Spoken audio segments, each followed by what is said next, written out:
Hello again, everybody, and we are going to learn today about how did westward expansion impact the Native Americans. And so the first thing that we need to know is it forced the Native Americans to move to reservations. We're going to watch a short video about this removal. Hello and welcome to HistoryPod. On the 28th of May 1830, President Andrew Jackson signed the Indian Removal Act into law. The arrival of European colonists in the Americas caused almost immediate conflict with the indigenous populations, as both sides fought to secure land and natural resources. Following the War of Independence, the newly independent government under George Washington had implemented a policy of acculturation, in which Native American rights would be respected in return for them adopting European customs. However, the early 19th century saw the rapid increase in the arrival of white settlers.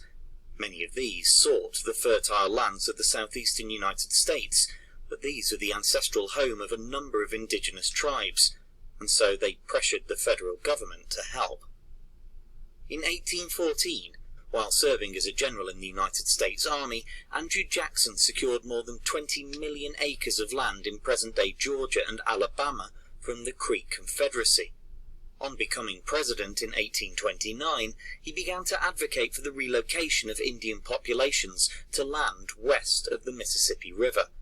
This led to the creation of the Indian Removal Act, which was controversial even at the time.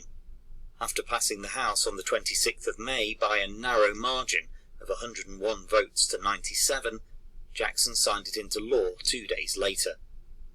The act required the government to negotiate treaties with the tribes, and while some did sign agreements with the American government, many others refused to leave their ancestral homes. As a result, tens of thousands of Native Americans were forcibly resettled by the military. Between 1838 and 1839, more than 4,000 Cherokees alone died of cold, hunger and disease during the infamous Trail of Tears that saw approximately 17,000 tribal members forced to undertake a grueling march of more than 1,200 miles.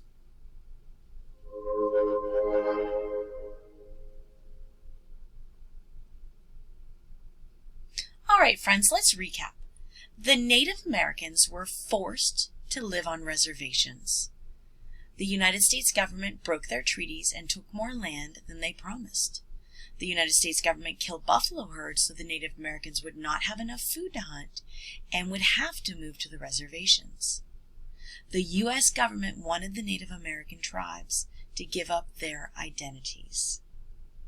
So what we're going to do right now, thank you so much for watching our second video, is you're going to go on the flip link that I have put on our class board, and you are going to talk about 3 things that you learned, and 1 thing either that you still want to learn about, or that you're a little confused about.